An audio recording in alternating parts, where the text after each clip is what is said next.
মাহাদির আবির্ভাবের বছর যখন দুলকাদা মাস আসবে, যুদ্ধের দামামা বেজে উঠবে, দাহনকারী উষ্ণতা পুরো বিশ্বকে গ্রাস করবে, চারদিকে ছড়িয়ে পড়বে সমস্যা আর বিশৃঙ্খলা।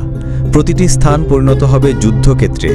আর হাজ্জের মাসে যখন মক্কায় হাজিরা একত্রিত হবেন, এক ভয়াবহ যুদ্ধ শুরু হয়ে যাবে। কাবাতে আক্রমণ করা হবে, হাজিদের হত্যা করা হবে, তাদের রক্ত মিনা উপত্যকা থেকে নদীর মতো প্রবাহিত হবে, মহাপাপী শয়তানের হাতে, তবে বাস্তবে মানুষেরই হাতে। পবিত্র ভূমিগুলো রক্তের সাগরে পরিণত হবে, অনেক ভূমিকম্প হবে, পৃথিবী দোলনার মতো কাঁপবে, আর আকাশ থেকে একজন ঘোষণা করবেন প্রকৃত মাহাদি মুহাম্মদের পরিবারের নেতৃত্ব দেওয়ার অধিকার মুহাম্মদের আল বাইত সাল্লাল্লাহু আলাইহি ওয়াসাল্লামের। তখন পৃথিবী থেকে অন্য একটি কণ্ঠ বলবে প্রকৃত নেতৃত্ব আব্বাসের বংশধরের। পুরো বিশ্ব এটি শুনবে। পৃথিবী থেকে আসা কণ্ঠটি হবে শয়তানের ডাক, আকাশ থেকে আসা কণ্ঠটি হবে একজন ফেরেশতার ডাক। যখন মাহাদি আসবেন, মাটির নিচে লুকিয়ে থাকা ধন সম্পদ বের হয়ে আসবে, বড় স্তম্ভের আকারের সোনা। হৃদয়গুলো ধনী হতে অনুভব করবে। পৃথিবীর আশীর্বাদ এত বেড়ে যাবে যে মানুষ শুধু দিতে চাইবে আর দিতে চাইবে। মাহাদি আলাইহিস সালামের আবির্ভাব। একবার আলী তার ছেলে হাসানের দিকে তাকিয়ে বললেন, আমার এই ছেলে একজন সাইয়্যদ, যেমন রাসূলুল্লাহ সাল্লাল্লাহু আলাইহি ওয়াসাল্লাম তাকে নামকরণ করেছেন। তার বংশধরদের মধ্যে থেকে এমন একজন আসবেন যার নাম আমাদের নবীর নাম বহন করবে। চরিত্রে তিনি নবীর সাথে সাদৃশ্যশীল হবেন, কিন্তু চেহারায় তিনি তা হবেন না। আমাদের নবী সাল্লাল্লাহু আলাইহি ওয়াসাল্লাম মাহদি আলাইহিস সালামের চেহারার বর্ণনা দিয়েছেন। তিনি খুবই কৃষ্ণবর্ণ হবেন, তার মাংস ও ত্বক হবে মসৃণ। তিনি খুব লম্বাবার, খুব খাটো হবেন না। তার কপাল হবে উন্মুক্ত ও পরিষ্কার, খুব বেশি চুল থাকবে না। তার নাক হবে লম্বা, অগ্রভাগ মসৃণ ও ছোট, আর মাঝের অংশ উঁচু ও বাঁকানো। তার ভ্রু হবে লম্বা, ধনুকের মতো, আকৃতির প্রান্তগুলো হবে পাতলা। তার বরকতময় মুখটি তারার মতো জ্বলজ্বল করবে। তার দুই ভ্রুয়ের মাঝখানের স্থানটি উন্মুক্ত থাকবে, তার মুখের আলোয় আলোকিত। তার চোখ দুটি হবে ব্যাপক, তার চোখের পাপড়িগুলো যেন সুরমা লাগানো, যদিও তিনি কোনো সুরমা ব্যবহার করবেন না। তার দাঁতগুলো উজ্জ্বলভাবে জ্বলে উঠবে, যখন তিনি মুখ খুলবেন আলো বের হবে। তার দাঁতগুলো খুব কাছাকাছি থাকবে না। তার ডান গালে একটি কালো তিল থাকবে। তার দাড়ি হবে ঘন এবং এক মুষ্টির আকারের। তার কাঁধে একটি চিহ্ন থাকবে যে আমার মুহাম্মদ সাল্লাল্লাহু আলাইহি ওয়াসাল্লামের মতো। তার পা দুটি ফাঁকা ফাঁকা থাকবে। তার জিহ্বা মাঝে মাঝে তোতলাবে এবং কথা বলতে তার অসুবিধা হতে পারে। যখন এমন হবে, তিনি তার ডান হাত দিয়ে তার বাম হাঁটুকে আঘাত করবেন এবং তা ঠিক হয়ে যাবে। আল্লাহ তাকে এক রাতের মধ্যে সমস্ত জ্ঞান দান করবেন। মাহাদি রক্তপাত করবেন না। তিনি সুন্নাহর পুনরুজ্জীবিত করার জন্য চেষ্টা করবেন। সুন্নাহর প্রথাগুলোকে আবার কার্যে ফিরাতে আনবেন। আমার সময় যে সুন্নাহগুলো জীবিত ছিল তার সময়ে আবার জীবিত হবে। কোনো সুন্নাহ পরিত্যক্ত থাকবে না। কোরআনে কোনো বিদআত থাকবে না। কোরআনে উল্লেখ আছে যে 4 জন লোক পুরো বিশ্ব শাসন করেছেন। বলা হয় পঞ্চম হবেন মাহাদি।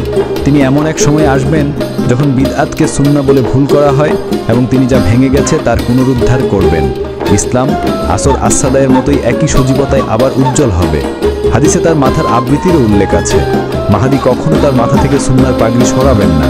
এক বর্ণনায় বলা হয়েছে যে যখন মাহাদি আসবেন, তিনি একটি পাগড়ি পরিধান করবেন এবং একজন ঘোষণাকারী ঘোষণা করবেন, ইনি আল্লাহর খলিফা মাহাদি, তাকে অনুসরণ করুন। অন্য একটি বর্ণনা থেকে জানা যায় যে তিনি প্রায় 40 বছর বয়সে তার মিশন শুরু করবেন। মাহাদি আলাইহিস সালামের মর্যাদা ও আধ্যাত্মিক স্থান এত উঁচু যে 4 খলিফা এবং সাহাবীদের পরেই তিনি নেক্সট স্থানটি ধরেন। এমনকি এ বিষয়ে ঐক্যমত আছে। তার মাকতুবাতে ইমাম রব্বানি লিখেছেন, মাহাদির মাস্টার যে সাহাবীদের চেয়েও বেশি বলে মনে হয়। এখানে অর্থ হলো কোনো বিশেষ গুণে মাহাদি সাহাবীদের ছাড়িয়ে যেতে পারেন, কিন্তু সাধারণ মর্যাদায় কেউ তাদের ছাড়িয়ে যেতে পারে না। সাহাবীদের মতো মাহাদিও বিলায়ত আল কুবরার গোপনীয়তা বহন করবেন, মহান সাধুকত্ব যা নবীর উত্তরাধিকার। এই গোপনীয়তা একটি সরাসরি পথ দেয় যা বাইরের থেকে ভেতরের সত্যে কোনো বাধা ছাড়াই পৌঁছাতে সাহায্য করে। এটি বান্দার প্রতি আল্লাহর নৈকট্য হিসেবে প্রকাশিত হয়। বিলায়ত আল কুবরার পদ অত্যন্ত সংক্ষিপ্ত, কিন্তু এর মর্যাদা অনেক। ইমাম রব্বানি বলেছেন, মাহাদি এই মর্যাদার মাধ্যমে সরাসরি আশীর্বাদ এবং আধ্যাত্মিক উপহার পাবেন, কোনো মাধ্যম বা মধ্যস্থতার প্রয়োজন হবে না। হাকিমের মুস্তাদরাকে আলী থেকে মাহাদি এবং তার সেনাবাহিনীর মর্যাদা সম্পর্কে একটি বর্ণনা আছে। তাদের আগে কেউ তাদের ছাইয়ে যেতে পারেনি বা তাদের পরে কেউ তাদের কাছে পৌঁছাতে পারবে না। মাহাদি আলাইহিস সালাম সাধুকত্বের সর্বোচ্চ স্থানে থাকবেন। তার সময়ে তিনি পৃথিবীর সেরা মানুষ হবেন। যখন হুসাইনকে জিজ্ঞেস করা হয়েছিল কিভাবে মাহাদিকে ননা যাবে, তিনি উত্তর দিয়েছিলেন, তার শান্ত ও মর্যাদাপূর্ণ আচরণ, হালাল ও হারামের জ্ঞান, মানুষের তার প্রতি প্রয়োজন থাকা সত্ত্বেও তার কারো প্রতি প্রয়োজন না থাকা। মাহদী আলাইসাল্লাম এমন একজন যিনি রাসূলুল্লাহ সাল্লাল্লাহু আলাইহি ওয়াসাল্লামের গোপনীয়তা থেকে সবচেয়ে বড় অংশ নিয়েছেন। যিনি বলেছিলেন, আমার পরিবার আমার পরে হত্যা, যন্ত্রণা এবং নির্বাসনের মুখোমুখি হবে। এই কারণে মাহদী আলাইসাল্লামের প্রধান গুণ হল এই পরীক্ষা এবং নির্বাসনের প্রতি তার ধৈর্য, যেমনটা আয়ুবের ধৈর্যের মতো। এক বর্ণনায় বলা হয়েছে, মাহাদির মাহাত্ম্য আসে তার সমস্ত দুঃখ এবং গুরুতর পরীক্ষার বিরুদ্ধে তার সর্বোচ্চ ধৈর্য থেকে। দাজ্জালের অবরোধ তার থেকে সরানো হবে না। তার শ্রেষ্ঠত্ব তার ব্যক্তিগত পুরস্কার বা আল্লাহর কাছে তার উচ্চ স্থানের কারণে নয়, বরং এই সেবাগুলির জন্য তার মহান দায়িত্বের কারণে, যেমন কিছু আল বাইতের মতো।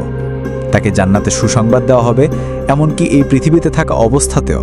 আনাস ইবনে মালিক বলেছেন, আমি রাসূলুল্লাহ থেকে শুনেছি, আমরা আব্দুল মুত্তালিবের সন্তানরা, জান্নাতের মানুষের নেতা আমি নিজে, হামজা, আলী, জাফর, হাসান, হুসাইন এবং মাহাদি মুহিদ্দিন। আর রাব্বি মাহাদির 9টি গুরুত্বপূর্ণ গুণের কথা উল্লেখ করেছেন। তার গভীর অন্তর্দৃষ্টি আছে, তিনি কিতাব ভালোভাবে বোঝেন, তিনি এর অর্থ জানেন, তিনি যাদেরকে নিযুক্ত করেন তাদের আচরণ চিনতে পারেন। যখন তিনি রাগান্বিত হন, তিনি কখনোই দয়া এবং ন্যায় বিচার ত্যাগ করেন না। তিনি সৃষ্টির শ্রেণী এবং বিষয়ের দিক নির্দেশনা জানেন। তিনি মানুষের প্রয়োজন বোঝেন। তিনি তার সময়ের অদৃশ্য বিজ্ঞান সম্পর্কে জ্ঞান রাখেন। মাহদী অত্যন্ত ধার্মিক, তিনি আল্লাহকে অনেক ভয় করেন। একটা ঈগলের ডানা কাঁপানোর মতো তার হৃদয়ে আল্লাহকে ভয়ে কাঁপতে থাকে। বর্ণনা থেকে আমরা জানতে পারি যে মাহদী আলাইসাল্লাম বিষয়গুলো দ্রুত গণনা করবেন এবং তার দায়িত্বগুলো দৃঢ়তার সাথে পরিচালনা করবেন। তার এমন দৃঢ় সংকল্প থাকবে যে তার সামনে যদি পাহাড়ও উঠে আসে, তিনি তাদের গুড়িয়ে দেবেন এবং তার পথ খুঁজে নেবেন। তার শিক্ষার্থীরাও এত গুণবান হবে যে সাহাবীদের পরে তারাই মর্যাদায় সর্বোচ্চ হবে। মাহদী কোনো ভুল বা ত্রুটি করবেন না, কেননা একজন অদৃশ্য ফেরেশতা তাকে অনুপ্রাণিত করেন, সবসময় তাকে সত্য এবং সঠিকতার দিকে পরিচালিত করেন। এই ঐশ্বরিক অনুপ্রেরণার মাধ্যমে তিনি তার সেবার পদ্ধতি বা কোরআনের সত্যের শিক্ষায় কখনোই বিচ্যুত হবেন না। তার হৃদয় সবসময় সঠিক থাকবে এবং তার কথা কখনোই ব্যর্থ হবে না। এই অনুপ্রেরণার কারণে তিনি মানুষকে সাহায্য করবেন, দুর্বলদের শক্তিশালী করবেন, অতিথিদের আতিথেয়তা দেবেন, গরিব ও অভাবীদের খাওয়া দেন। তিনি যা বলেন তাই করেন, যা জানেন তাই বলেন, যা দেখেন তা জানেন। আমাদের মাহাদী আমার পরিবার থেকে আল্লাহর খলিফা। তিনি অত্যাচারীদের চূর্ণ করবেন, ইসলামকে দাঁড় করাবেন, ইসলামকে নতুন জীবন দেবেন এবং যারা ইসলামকে প্রত্যাখ্যান করে তাদের ধ্বংস করবেন। মাহদী আলাইসাল্লাম ধর্মকে ঠিক তেমনই প্রয়োগ করবেন যেমনটা রাসূলুল্লাহ সাল্লাল্লাহু আলাইহি ওয়াসাল্লামের সময় ছিল। খাঁটি এবং প্রকৃত ধর্ম ছাড়া কিছুই অবশিষ্ট থাকবে না। তিনি মাযহাবের বিভেদ দূর করবেন। তার সবচেয়ে বড় শত্রু হবেন ফিকহের আলেমগণ। ধর্মীয় বিষয়ে কোনো মতবিরোধ অবশিষ্ট থাকবে না এবং মানুষের মধ্যে যারা তার আগমনে সবচেয়ে বেশি আনন্দিত হবে তারা হলো কুফার মানুষ। মাহদী আলাইসাল্লাম তার জ্ঞানের বিশালতার জন্য আলাদা হবেন। একটি হাদিসে বলা হয়েছে যে আল্লাহ তার দয়া এবং উপহার দ্বারা তাকে হিকমা অর্থাৎ জ্ঞান দেবেন। তিনি একজন মহান প্রভাবশালী ব্যক্তি হবেন। কিতাব অনুযায়ী জ্ঞান এবং মর্যাদা হবে মাহদী আলাইসাল্লামের অলঙ্কার। শেষ দিনের সবচেয়ে ভয়ঙ্কর সময়ে তাকে একটা গুরুত্বপূর্ণ দায়িত্ব দিয়ে পাঠানো হবে। এই কারণে তাকে এই জ্ঞান এক অসাধারণ উপায় দেওয়া হবে। আল্লাহ তাকে এক রাতের মধ্যে সংশোধন করবেন এবং এক রাতে মাহদীকে সম্পূর্ণ হেদায়েত দান করবেন। হাদিস থেকে আমরা জানতে পারি যে মাহদী আলাইসাল্লাম অক্ষরের গোপনীয়তা, সংখ্যার জ্ঞান, জিফর এবং আবজাদ এবং এছাড়াও ইতিবাচক বিজ্ঞান সম্পর্কে জানবেন। মাহদী আলাইসাল্লামের মাথার উপর একটা মেঘ দেখা যাবে। সেই মেঘের উপর একজন ঘোষণাকারী চিৎকার করে উঠবেন এবং সবাই তা শুনতে পাবে।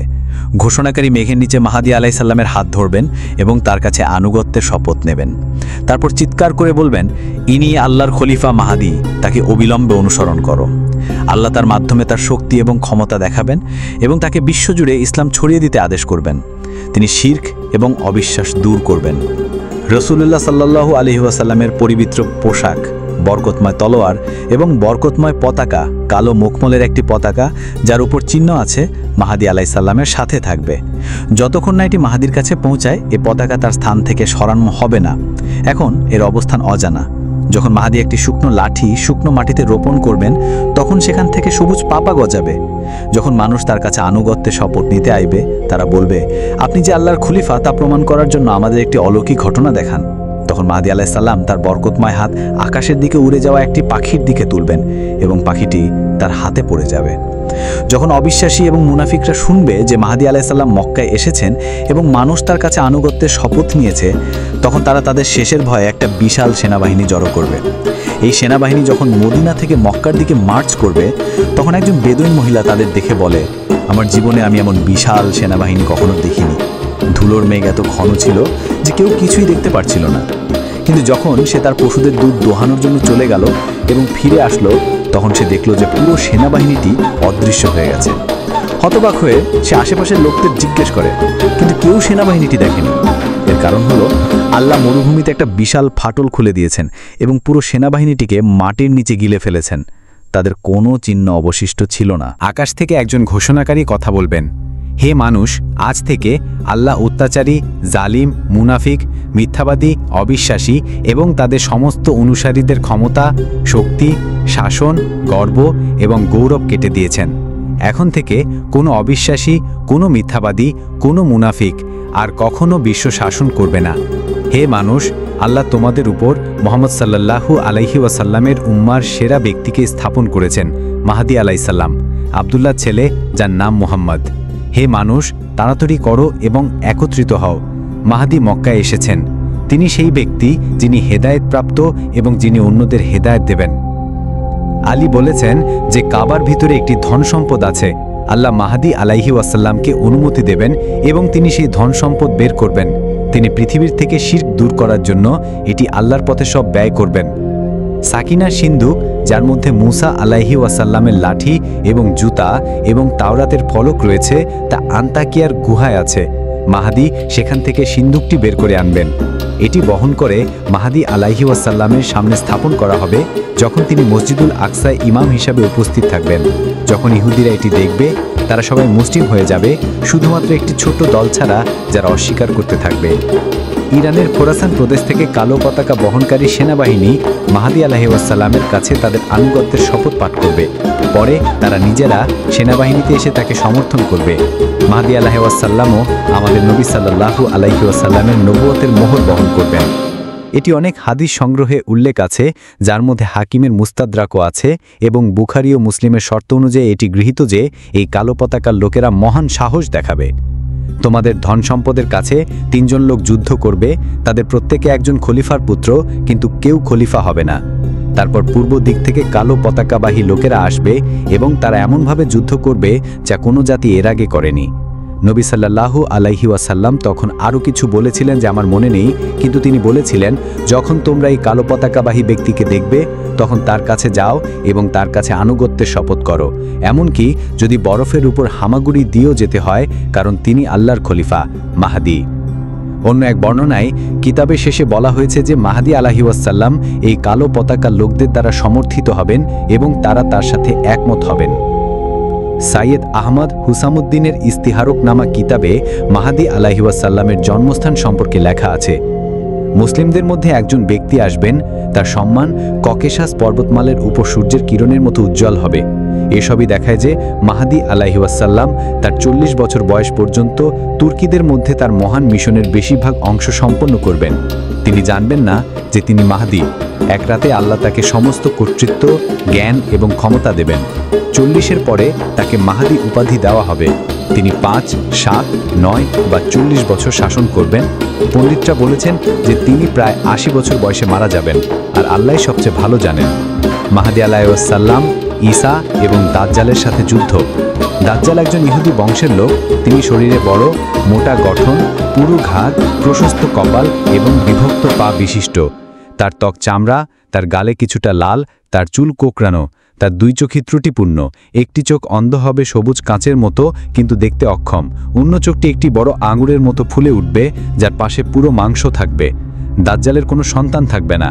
সে মক্কা ও মদিনা ছাড়া প্রতিটি ভূমিতে পা দেবে। ঢালের মতো মুখের লোকেরা তাকে অনুসরণ করবে। মহান দাজ্জালের এক অদ্ভুত আকর্ষণ শক্তি থাকবে, সম্মোহনের মতো। ইসলামিক দাজ্জালের চোখেও চুম্বকত্ব থাকবে। দাজ্জালের অলৌকিকতার মধ্যে থাকবে বাতাস প্রবাহিত করা, বৃষ্টিপাত ঘটানো, গাছপালা গজানো এবং অন্যান্য অদ্ভুত জিনিস। সেই সময়ে মাহদী মসজিদুল আকসায় ইমাম থাকবেন। তিনি ইহুদিদের অনিষ্ট থেকে নিরাপদ থাকবেন। মদিনা ধ্বংসস্তূপে পরিণত হবে, এক বড় দুর্ভিক্ষ আঘাত হানবে, নোরেরা শহরে প্রবেশ করবে, বন্য প্রাণীরা এটিকে গ্রাস করবে এবং মদিনায় কোনো মানুষ থাকবে না। তারপর এক বড় যুদ্ধ শুরু হবে। ইউরোপীয়রা আমিক উপত্যকা 9,60,000-এর একটি সেনাবাহিনী গঠন করবে। মাহাদি তার সেনাবাহিনী নিয়ে ইউরোপ জয় করবেন, সেখানে 7 বছর থাকবেন এবং মসজিদ নির্মাণ করবেন। সেই সময় দাজ্জাল আসবে। সে একজন জাদুকর। কিয়ামতের আগে আল্লাহ তাকে পাঠিয়েছেন মানবজাতির জন্য একটি পরীক্ষার হিসেবে। সে জাহান্নামকে জান্নাতের মতো এবং জান্নাতকে জাহান্নামের মতো দেখানোর চেষ্টা করবে, যা মহান ফিতনা ও দুর্নীতি সৃষ্টি করবে। দাজ্জালের সেনাবাহিনীতে সমস্ত জিন এবং শয়তান থাকবে। শয়তান এবং জিনরা দাজ্জালকে বলবে, তোমার যা ইচ্ছে আমাদের কাছে চাও, আমরা তোমাকে সব দিক থেকে সাহায্য করব। এবং দাজ্জাল তাদের বলবে, তোমরা মানুষের কাছে যাও এবং তাদের কানে কানে বলো যে আমি মানবজাতির প্রভু। শয়তান বিশ্বজুড়ে ছড়িয়ে পড়বে, সবার কানে কানে ফিসফিস করবে। অনেক মুসলিম যাদের ঈমান দুর্বল, যারা আল্লাহ থেকে দূরে থাকে, যারা নামাজ পড়ে না এবং যারা দুনিয়ার সাথে যুক্ত, তারা তাকে বিশ্বাস করবে। কিন্তু যাদের ঈমান শক্তিশালী, যারা হাদিস জানে, তারা বলবে, তুমি মিথ্যা বলছো, তুমি শয়তান এবং সে হলো মহান প্রতারক। আমরা হাদিস জানি, রাসূলুল্লাহ সাল্লাল্লাহু আলাইহি ওয়াসাল্লাম আমাদের বলেছিলেন যে তুমি এভাবে আসবে, এখানে তোমার কোনো স্বাগত, কোনো অভিবাদন নেই। শীঘ্রই ঈসা মরিয়মের পুত্র আসবেন এবং তিনি দাজ্জালকে হত্যা করবেন। যখন শয়তানরা কোনো ফল দেখবে না, তারা চলে যাবে। দাজ্জাল তুরসিনাই পর্বত এবং জাইদ পর্বতকে একে অপরের সাথে আঘাত করবেন, যেন দুটি পশু তাদের শিং দিয়ে ধাক্কা খাচ্ছে। সে বলবে, আমি বিশ্ব জগতের প্রভু, এই সূর্য আমার আদেশে চলে, তোমরা কি চাও আমি এটিকে থামিয়ে দেই? লোকেরা বলবে, হ্যাঁ, আমাদের দেখাও, তাহলে আমরা পুরোপুরি বিশ্বাস করব। দাজ্জাল সূর্যকে থামিয়ে দেবে। একটি দিন 1 মাসের মতো এবং একটি সপ্তাহ 1 বছরের মতো হয়ে যাবে। তারপর সে জিজ্ঞেস করবে, আমি কি সূর্যকে আবার চালাবো? তারা উত্তর দেবে, হ্যাঁ, এটিকে চালাও। সময় অতিবাহিত হয় না, তাই দাজ্জাল সূর্যকে এত দ্রুত চালাবে যে 1 ঘন্টা পুরো দিনের মতো মনে হবে। ইবনে মাসুদ ও হাকিম বর্ণনা করেন, সময় এত কাছে আসবে, একের পর এক ছুটে গলবে যে একটি বছর 1 মাসের মতো, 1 মাস 1 সপ্তাহের মতো, একটি সপ্তাহ 1 দিনের মতো, 1 দিন 1 ঘন্টার মতো এবং 1 ঘন্টা আগুনের স্ফুলিঙ্গের মতো মনে হবে। আনাস বর্ণনা করেন যে রাসূলুল্লাহ সাল্লাল্লাহু আলাইহি ওয়াসাল্লাম বলেছেন, মক্কা ও মদিনা ছাড়া এমন কোনো ভূমি নেই যেখানে দাজ্জাল পা দেবে না। মক্কা ও মদিনার দিকে যাওয়ার প্রতিটি পথে ফেরেশতারা পাহারায় দাঁড়িয়ে থাকবে এবং তারা তাদের রক্ষা করবে। দাজ্জাল সাবিহা নামের একটি স্থানে অবতরণ করবে। তারপর সে মদিনার মানুষকে 3টি বড় কম্পন দিয়ে ঝাঁকিয়ে দেবে। এর ফলে শহরের প্রতিটি অবিশ্বাসী এবং মুনাফিক শহর ছেড়ে দাজ্জালের সাথে যোগদান করবে। দাজ্জাল মদিনা থেকে শামের দিকে 70,000 ইহুদি নিয়ে অগ্রসর হবে। তাদের সকলে সজ্জিত তরোয়াল এবং সবুজ শাল পরিধান করবে। দাজ্জাল মাহদী আলাইহিসসালামকে আক্রমণ করবে। যখন মুসলিমরা এটি শুনবে, তারা পালাবে, তারা বড় কষ্টে পড়বে। ইফিক পর্বতে মুসলিমরা ক্লান্ত হয়ে পড়বে। তাদের মধ্যে সবচেয়ে শক্তিশালীরাও হাঁটু গেড়ে বসবে, বাকিরা মাটিতে শুয়ে থাকবে, দুর্বল, ক্ষুধার্ত ও ক্ষমতাহীন। সেই সময় মুসলিমদের খাদ্য হবে আল্লাহর স্মৃতি, সুবহানাল্লাহ, আলহামদুলিল্লাহ, লা ইলাহা ইল্লাল্লাহ, আল্লাহু আকবার, এই শব্দগুলি তাদের খাদ্য হয়ে যাবে। যখন মুসলিমরা অবরুদ্ধ হবে, তখন তাদের মধ্যে একজন বলবে, আমরা কতদিন এই কষ্টের মধ্যে আটকে থাকব? আল্লাহর শত্রু আমাদের উপর এসেছে, আমরা দুর্বল হয়ে পড়েছি। চলো আমরা আমাদের সমস্ত শক্তি দিয়ে তাদের সাথে যুদ্ধ করি, যতক্ষণ না আমাদের মধ্যে ফয়সালা হয়। হয়তো আমরা শহীদ হব, অথবা আমরা এই শত্রুকে ধ্বংস করব। তখন হঠাৎ করে দিনের মাঝখানে অন্ধকার পৃথিবীকে ঢেকে গেলবে, কেউ তার নিজের হাতও দেখতে পাবে না। সেই মুহূর্তে ঈসা মরিয়মের পুত্র অবতরণ করবেন। তিনি জাফরান দিয়ে রাঙানো 2 পোশাক পরিধান করবেন। তার হাত দুটি ফেরেশতার ডানার উপর বিশ্রাম নেবে। তিনি দামেস্কের পূর্বে মিনারের কাছে অবতরণ করবেন। তার মুখ জ্বলজ্বল করবে এবং যখন তিনি তার মাথা নিচু করবেন, তার চুল থেকে আলোর মুক্তার মতো ফোঁটা পড়বে এবং যখন তিনি তার মাথা তুলবেন, উজ্জ্বল ফোঁটাগুলো গহনার মতো ছড়িয়ে পড়বে। তিনি ডাকবেন, হে মানুষ, অভিশপ্ত মিথ্যাবাদী প্রতারক দাজ্জালের বিরুদ্ধে দাঁড়ানোর সময় আসেনি। হে মানুষ, তোমাদের কি আটকে রেখেছে? তোমাদের কাছে সাহায্য এসেছে, সমর্থন এসেছে, মুক্তি এসেছে। মুসলিমরা যাদের শরীর ক্ষুধার কারণে দুর্বল, তারা আনন্দে বলবে, এটি একটি পূর্ণ এবং শক্তিশালী মানুষের কণ্ঠ। তারপর আল্লাহর আলোতে পৃথিবী জ্বলে উঠবে। ঈসা নামবেন এবং বলবেন, হে মুসলিমরা, প্রশংসা এবং আল্লাহর স্মৃতি চালিয়ে যাও। সেই সময় ইহুদি, খ্রিস্টান এবং মুসলিমরা সবাই সেখানে একত্রিত হবে। মসজিদ তাদের দিয়ে পূর্ণ হবে। প্রত্যেকে ঈসাকে নিজেদের বলে দাবি করবে, মসিহ আমাদের থেকে। সেখানে বিভ্রান্তি তৈরি হবে। খ্রিস্টানরা ঘণ্টা বাজাবে, ইহুদিরা প্রার্থনা করবে এবং মুসলিমরা আজানের মাধ্যমে নামাজের জন্য ডাকবে। ঈসা বলবেন, লটারি করো, যখন আজান নির্বাচিত হবে আজান দেওয়া হবে এবং ইসলাম একাই বিশ্ব শাসন করে থাকবে। এদিকে মাহদী মসজিদুল আকসায় থাকবেন। যখন এটি ঘটবে, দাজ্জাল বিশ্বজুড়ে রক্তপাত ছড়াতে থাকবে। লক্ষ লক্ষ মানুষ তাকে বিশ্বাস করবে এবং তাকে একজন ঈশ্বর হিসেবে পূজা করবে। দাজ্জাল এবং তার সেনাবাহিনী মাহদী এবং মুসলিমদেরকে মসজিদুল আকসার ভিতরে অবরুদ্ধ করবে। ঈসা ফজরের নামাজের সময় তাদের সাহায্য করতে জেরুজালেমে আসবেন। মাহুদী নামাজের ইমামতি করার জন্য দাঁড়াবেন, তার পেছনে মানুষ। ঈসা সেই মুহূর্তে জেরুজালেমে পৌঁছাবেন। যখন মাহুদী তাকে নেতৃত্ব দিতে পিছু হটবেন, ঈসা মাহুদীর পিঠে হাত রাখবেন এবং বলবেন, নামাজের ইমামতি করুন, আপনার জন্যই ডাক দেওয়া হয়েছে। ইমাম নববী বলেছেন, ঈসা একজন পৃথক নবী হিসেবে আসবেন না, বরং মুহাম্মদের শরিয়া অনুসরণ এবং প্রয়োগ করার জন্য আসবেন। মাহুদীর পেছনে তার নামাজ পড়া এর প্রমাণ। নামাজের পর ঈসা মাহুদীকে বলবেন, দরজা খোলো। যখন দরজা খোলা হবে, তারা বাইরে দাজ্জালকে দেখতে পাবে, যার সাথে 70,000 ইহুদি তলোয়ার সুসজ্জিত সবুজ পোশাকে। ঈসা বলবেন, হে মুসলিমরা, তিনটির মধ্যে একটি বেছে নাও। যদি তোমরা চাও, আল্লাহ আকাশ থেকে একটি শাস্তি পাঠাবেন এবং দাজ্জাল এবং তার সেনাবাহিনীকে ধ্বংস করবেন, যাতে তোমরা বিশ্রাম নিতে পারো। অথবা পৃথিবীকে আদেশ করবেন এবং আল্লাহ তাদের গ্রাস করে ফেলবেন। অথবা আল্লাহ তোমাদের শক্তি এবং অস্ত্র দেবেন এবং তোমরা তোমাদের নিজের হাতে তাদের ধ্বংস করবে। মুসলিমরা উত্তর দেবে, হে আল্লাহর নবী, যদি তারা আমাদের কিছু না করেই মারা যায়, তাহলে আমাদের হৃদয় তৃপ্ত হবে না, আমরাও যুদ্ধ করি। তখন গর্বিত ভারী ইহুদিরা ভয়ে আক্রান্ত হবে, এমনকি তাদের তলোয়ারও বের করতে পারবে না। মুসলিমরা মসজিদুল আকসা থেকে বেরিয়ে এসে তাদের আক্রমণ করবে। ঈসার নিঃশ্বাস যে কোনো অবিশ্বাসীকে স্পর্শ করলেই তারা সঙ্গে সঙ্গে মারা যাবে। তার নিঃশ্বাস যেখানেই তাকাবেন সেখানেই পৌঁছাবে। ভবনে লুকিয়ে থাকা প্রতিটি ইহুদিও মারা যাবে যদি ঈসার দৃষ্টি তাদের উপর পড়ে। যখন দাজ্জাল ঈসাকে দেখতে পাবে, সে পানির মধ্যে লবণের মতো গলে যাবে এবং পালানোর চেষ্টা করবে। ঈসা বলবেন, তুমি আমার আঘাত থেকে পালাতে পারবে না। তিনি তাকে জেরুজালেমের কাছে লর্ডের পূর্ব গেটের কাছে ধরবেন এবং সেখানে তাকে হত্যা করবেন। ইহুদিরা সম্পূর্ণরূপে ছত্রভঙ্গ হয়ে যাবে। আল্লাহ তাদের ধ্বংস করবেন। সৃষ্টি জগতের কোনো কিছু একজন ইহুদিকে লুকাবে না, না কোনো পাথর, না কোনো গাছ, না কোনো দেয়াল, না কোনো পশু। সবাই বলবে, হে আল্লাহর মুসলিম বান্দা, সে এখানে, এসো এবং তাকে হত্যা করো। শুধুমাত্র ঘাড়কাদ নামক গাছটি কথা বলবে না, কারণ এটি তাদের গাছ। সেই সময় দুপুরের নামাজ আসবে। দাজ্জাল ভীত হয়ে তার এক লোককে বলবে, তাড়াতাড়ি ইকামা দাও, চলো আমরা নামাজ পড়ি। ঈসা উত্তর দেবেন, হে আল্লাহর শত্রু, তুমি কি বিশ্বজগতের প্রভু বলে দাবি করছিলে? এখন কার কাছে নামাজ পড়বে? তারপর তার বর্ষা দিয়ে ঈসা দাজ্জালকে হত্যা করবেন। এরপরে ঈসা তাদের কাছে আসবেন যাদেরকে আল্লাহ দাজ্জালের অনিষ্ট থেকে রক্ষা করেছিলেন। তিনি তাদের মুখে হাত দেবেন এবং তাদের বলবেন যে দাজ্জালের পরীক্ষা শেষ হয়েছে। তিনি তাদের জান্নাতে তাদের উচ্চস্থানে সুসংবাদও দেবেন। ঈসা এবং মাহাদী 7 বছর একসাথে থাকবেন। 7 বছর পর মাহাদী ইন্তেকাল করবেন। ঈসা তার জানাজার নামাজ পড়াবেন এবং তাকে মদিনায় দাফন করা হবে। ঈসা এরপর 40 বছর পৃথিবীতে থাকবেন। সেই সময়ে কেউ অসুস্থ হবে না, কেউ মারা যাবে না। কিন্তু সবাই কি ঈসা, মাহুদী এবং দাজ্জালকে চিনতে পারবে? যদি ঈসা সবার সামনে আকাশ থেকে প্রকাশ্যে অবতরণ করতেন, তাহলে তা পরীক্ষার গোপনীয়তার বিরুদ্ধে যেত। তাই তার অবতরণ গোপন থাকবে, শুধুমাত্র ঈমানের আলোয় বোঝা যাবে এবং শুধুমাত্র তার কাছের লোকেরা জানবে। একইভাবে সবাই মাহুদীকে চিনতে পারবে না। তিনি তার কর্ম এবং গুণাবলীর দ্বারা পরিচিত হবেন। যদি মাহুদী সূর্যের মতো স্পষ্টভাবে আসতেন, তাহলে মানুষের কোনো বিকল্প থাকতো না, সবাই বিশ্বাস করতে বাধ্য হতো।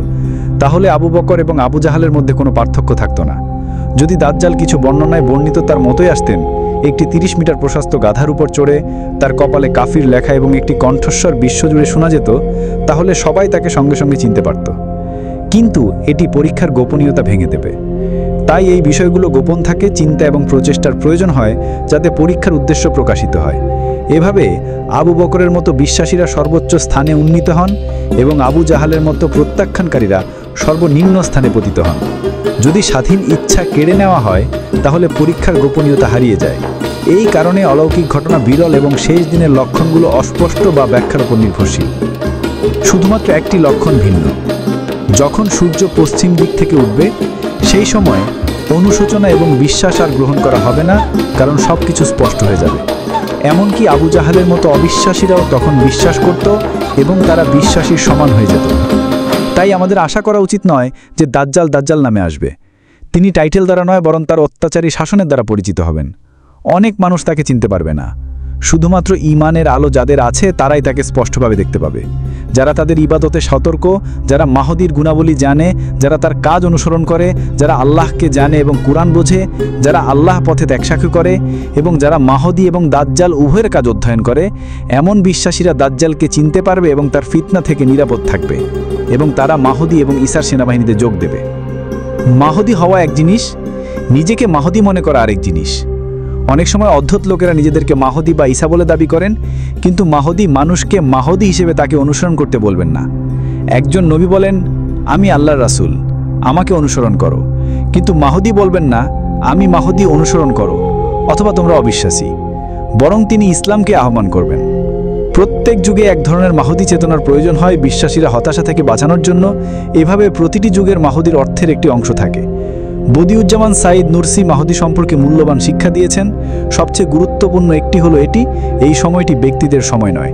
অতীতে কিছু অসাধারণ ব্যক্তি এসেছিলেন এবং মহান সেবা করেছিলেন, কিন্তু এখন অবিশ্বাস একটি সম্মিলিত শক্তি হিসেবে আক্রমণ করে। এর বিরুদ্ধে একজন ব্যক্তি প্রতিরোধ করতে পারে না। এই সম্মিলিত আক্রমণের জবাব দিতে একটি সম্মিলিত শক্তিকে উঠতে হবে। কে মাহদী, তিনি কখন আসবেন, এই ধরনের প্রশ্ন একজন ব্যক্তিকে তার আসল দায়িত্ব থেকে বিভ্রান্ত করতে পারে। এর পরিবর্তে একজনকে ইসলামের সেবায় ব্যস্ত থাকা উচিত। মাহদী সম্পর্কে বিতর্ক বিশেষভাবে এড়িয়ে যাওয়া উচিত। এটি বর্ণিত আছে যে সাঈদ নুরসি যখন নির্বাসনে ছিলেন তখন একজন সৎ ব্যক্তি তাকে বলেছিলেন, দুঃখ করবেন না ওস্তাদ, মাহদী আসবেন এবং সব কিছু ঠিক করে দেবেন। সাঈদ নুরসি বিজ্ঞতার সাথে উত্তর দিয়েছিলেন, যখন মাহদী আসবেন তাহলে তিনি যেন তোমাকে তোমার দায়িত্বে খুঁজে পান। যারা ধর্মের সেবা করে না, যারা রাসূলুল্লাহ সাল্লাল্লাহু আলাইহি সাল্লামের কারণের জন্য সংগ্রাম করে না, তাদের পক্ষে মাহদীকে চেনা বা তার থেকে উপকৃত হওয়া খুব কঠিন হয়ে যাবে। একজন মুসলিম যে ফরজ নামাজও পড়ে না কিন্তু শুধু মাহদীর জন্য অপেক্ষা করে, সে এক মহান উদাসীনতায় আছে। আল্লাহ আমাদের এমন এক মানুষ হিসেবে গড়ে তুলুন যারা মাহদীর যোগ্য, যারা জীবনের প্রতিটি অংশে ইসলাম এবং কুরআনকে ধারণ করে। আল্লাহ আমাদের সবাইকে দাজ্জালের অনিষ্ট থেকে রক্ষা করুন। আমাদের চ্যানেলের আপনার সমর্থন প্রয়োজন। প্রত্যেকটি নতুন সাবস্ক্রাইবার আমাদের আরও একটি ভাঙার হৃদয়ে পৌঁছাতে সাহায্য করে। লাইক, সাবস্ক্রাইব এবং কমেন্ট করতে ভুলবেন না। পরের ভিডিওতে দেখা হবে।